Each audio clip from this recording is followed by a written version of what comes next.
Okay, good evening everybody. Welcome to tonight's meeting of the Corporate Services, Commerce and Communities Policy Overview Committee. My name is Councillor Richard Mills and I'm the chairman of this meeting.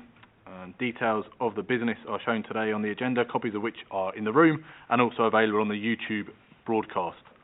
For those present in the room and wanting to speak, please note you'll be filmed and statements you make will be recorded and made public. When speaking, please ensure that your microphone button is turned on, and this will ensure that you'll be heard not only in the room, but also all those watching online. So going around the room, I'll introduce those present. On my right-hand side, Councillor Bridges, Councillor DeVille, Councillor Goddard, and Councillor Brightman. On my left, Councillor Dillon, Councillor Farley, and Councillor Bliss. Housekeeping, a fire alarm is not expected, so if it does go off, please follow Luke, who is a Democratic Services Officer on my left, out of the building. Mobiles, please ensure these are turned off unless you're using them for the purposes of following the agenda on the meeting. And that makes everything else, so we will move to the agenda itself. Agenda item 1, apologies for absence. We've had no apologies. Thank you. Agenda item 2, any declarations of interest for us tonight? No, thank you. Agenda item 3 is the minutes of the last meeting from the 14th of January. Does anyone have any comments on those, or are they happy to be agreed? They are agreed. Agenda item 4, exclusion of the press and public. All items before us tonight are part 1, so are held in public, which takes us to agenda item 5, the draft budget proposals, comments from the policy overview committees. Hopefully members have looked through this and we'll see the comments that have been received from the 2 other policy overview committees, along with the proposed wording to go into the budget from this committee at the top of page 8. Does anyone have any comments on those? Are we happy to agree that? Take that as agreed. Thank you. Agenda item 6 is the review update on the digital broadcasting of the policy overview, scrutiny and select committees, effectively the transmission of our committees on YouTube now. Luke, you're going to give us an update on how this has progressed since our committee reviewed this and those recommendations having been introduced. So this is an item on the 2019 committee review into digital broadcasting of policy overview, scrutiny and select committees to confirm where officers are with implementing the recommendations. Please confirm that the 4 recommendations that are before you in the report have now all been implemented by officers, but just to quickly update you on the action that's been taken with regards to each of these recommendations. So the broadcasting of the policy overview, scrutiny and select committees began on the 12th of June in 2019, and that was with the social care, housing and public health POC. And we've since broadcast 26 of these meetings, which have had over 13,000 views. It was decided in the review that the current camera configurations were suitable for viewing, and Democratic Services would put in place suitable procedures regarding the attendance of witnesses. In these cases, invites to meetings that are sent to any witnesses to confirm that the meeting is to be filmed and they'll be broadcast live on YouTube. There's also standard procedure with members of the public who plan to speak at the committee, but anyone who sits in the public gallery for meetings are not broadcast as the camera faces the committee. Democratic Services ensure that the policy overview, scrutiny and select committees take place in committee rooms 5 and 6, which along with the council chamber are the committee rooms that we can broadcast from. This meant that any meetings that were due to take place in rooms other than 5 and 6 have been moved, but for the future all room bookings for these committees have been confirmed for one of these 2 rooms. And for the 2021 municipal year, the room bookings have just been completed.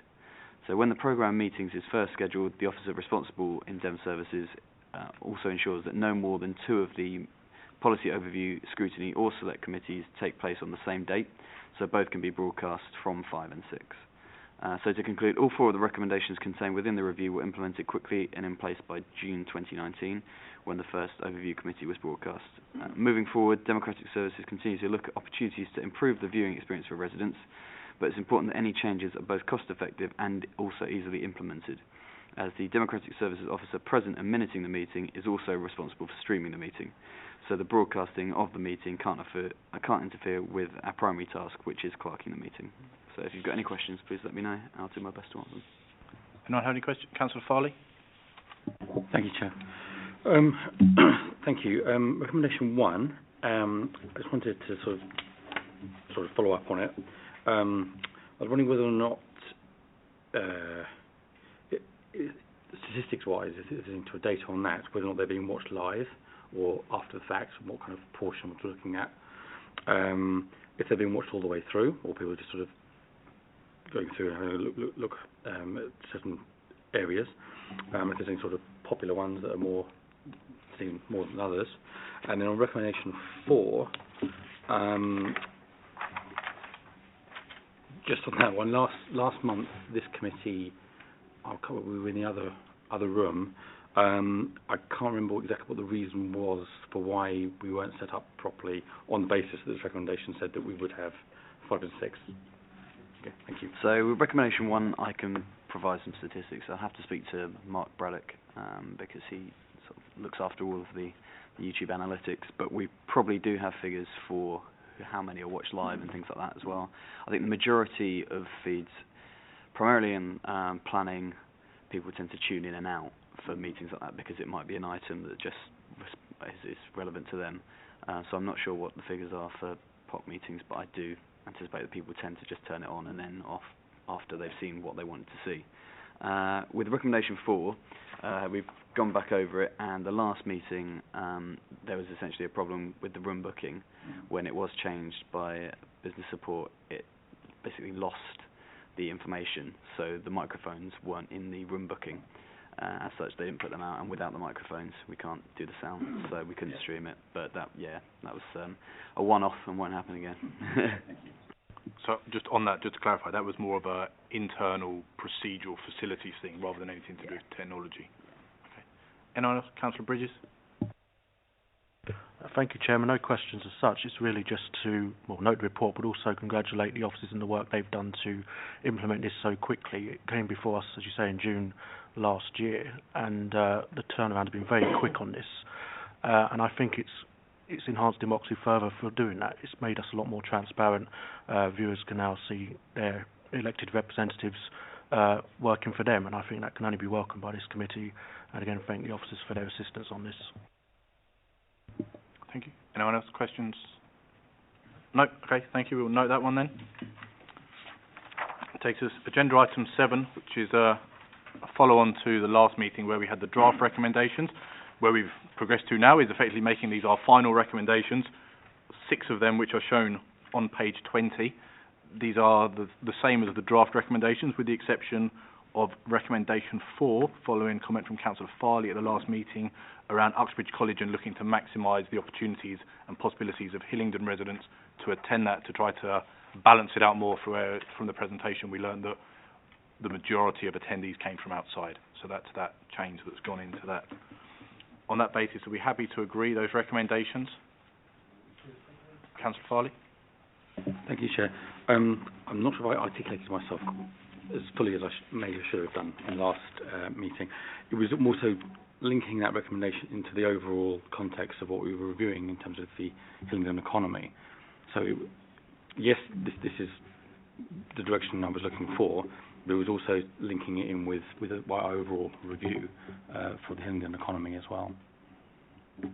Okay, so to take this forward, I think as we agreed at the last meeting, through myself and Councillor Dillon, we'd come up with these recommendations. We've got recommendation 2 that delegation continues to make any further changes as are deemed necessary. Can I ask you to do that offline, outside the meeting, between you two? What changes you want to propose, and then we can agree. I don't think there's going to be any disagreement over it, but if you just want to articulate what you want included, then we can make sure. If you can try and do that as soon as possible, then we build that into the final report, which we're hoping will... It's been started. So it's been started. So, which we're aiming for the next meeting, which I think is 3 to 4 weeks' time. So just if you can drive that offline.